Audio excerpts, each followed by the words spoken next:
बिस्मिल्लाहिर्रहमानिर्रहीम, अस्सलाम वालेकुम, वेलकम टू माय चैनल।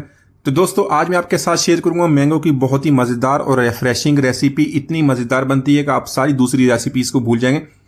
तो वैसे भी आजकल आम का सीज़न, तो आप इसको बहुत ही आसानी से बना सकते हैं। इसके लिए आप एक बड़े साइज़ का आम ले लें, उसको छीलने के बाद उसके छोटे पीस कर लेंगे। तो दोस्तों, आज की हमारी रेसिपी बहुत ही मज़ेदार बनने वाली है। वीडियो को अंत तक देखिए, वीडियो को लाइक और कमेंट जरूर कीजिएगा, चैनल को सब्सक्राइब कीजिएगा ताकि आने वाली तमाम वीडियोज़ आपको मिलती रहें।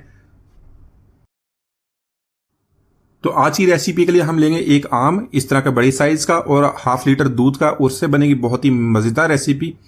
तो इसी तरह आपको आम छोटे छोटे पीसेस में काटने के बाद इसको मिक्सी में डाल के इसको ग्राइंड कर लेंगे। कुछ भी दूध वगैरह भी इसके अंदर ऐड नहीं करना। तो यहाँ पर 1 लीटर पानी को गर्म कर लेंगे और उसमें 4 टेबल स्पून साबूदाना का ऐड कर लेंगे। तो साबूदाना को यहाँ पे हम बॉयल करेंगे। तो साबूदाना जो होता है ये बहुत ही हेल्दी होता है। ये रेसिपी में अगर आप इस्तेमाल करें तो बहुत ही फ़ायदा देता है। आप इसको ज़रूर इस्तेमाल किया करें। बच्चे हो या बड़े, सब इसका इस्तेमाल करें। सब इसको आप दूध में बना के इसकी खीर भी बना सकते हैं और बहुत सी रेसिपीज़ इसमें इस्तेमाल करेंगे तो हमें इसको बहुत ही फ़ायदा देगा।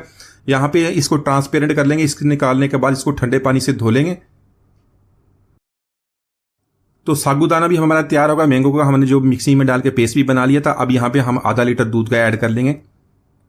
तो दूध यहाँ पे आपने फुल फैट इस्तेमाल करना है। तो दूध को यहाँ पे ऐड करने के बाद इसको बॉयल करेंगे। मीडियम फ्लेम पे इसको हमने बॉयल करना, ज़्यादा हमें इसको नहीं पकाएंगे। एक दफ़ा 1 से 2 इसको बॉयल दिलवा लेंगे। तो यहाँ पर 1/4 कप चीनी का ऐड कर लेंगे। आप अपने टेस्ट के मुताबिक इसको कम या ज़्यादा कर सकते हैं। यहाँ पर इसको मिक्स कर लेंगे।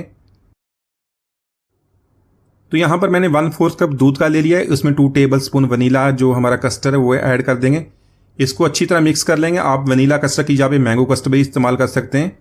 तो यहाँ पर इसको अच्छी तरह मिक्स करने के बाद जो हम दूध बॉयल करें उसमें थोड़ा थोड़ा करके ऐड कर लेंगे। इसको अच्छी तरह मिक्स करके मजीद 3 से 4 मिनट तक इसको हम पका लेंगे ताकि कस्टर्ड अच्छी तरह पक जाए उसके अंदर।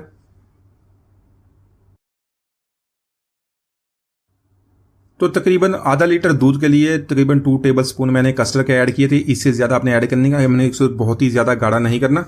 तो यहाँ पर देख रहे हैं इतना गाढ़ा हमने इसको कर लेना है। इसको उतार लेंगे और फ्लेम को ऑफ कर देंगे और इसको रूम टेम्परेचर पे ठंडा कर लेंगे। तो यहाँ पर दूध के मिक्सचर को मैंने रूम टेम्परेचर पे ठंडा कर लिया है। इसमें जो हमने आम का मिक्सचर बनाया हो तो ये ऐड कर लेंगे। ऐड करने के बाद इसको अच्छी तरह मिक्स कर लेंगे। इसके अलावा 2 टेबल स्पून तुख्म लंगा, उसको मैंने 10 मिनट पहले पानी में भिगो दिया था, वो भी इसके अंदर ऐड कर लेंगे और इसको अच्छी तरह मिक्स कर लेंगे। तो यहाँ पर ऐड करेंगे साबूदाना जिसको हमने बॉयल कर लिया था। साबूदाना ऐड करने के बाद इसको अच्छी तरह मिक्स कर लेंगे। तकरीबन 1 से 2 मिनट तक इसको मिक्स करेंगे तो बहुत ही अच्छी तरह ये मिक्स हो जाएगा। और साथ में अपनी पसंद के मुताबिक ड्राई फ्रूट्स ऐड कर लें और इसको अच्छी तरह मिक्स कर लें। साथ में आप इसको ठंडा करने के लिए बर्फ़ भी ऐड कर सकते हैं। तो माशाल्लाह हमारा बहुत ही मज़ेदार मैंगो साबूदाना ड्रिंक हमने बहुत ही आसानी से बना लिया। एक दफ़ा इसको ज़रूर ट्राई कीजिए। बहुत ही रिफ्रेशिंग और हेल्दी बनता है। उम्मीद आज की रेसिपी आपको पसंद आएगी। मिलते हैं अगली वीडियो तक, इजाज़त दीजिए। अल्लाह हाफिज़।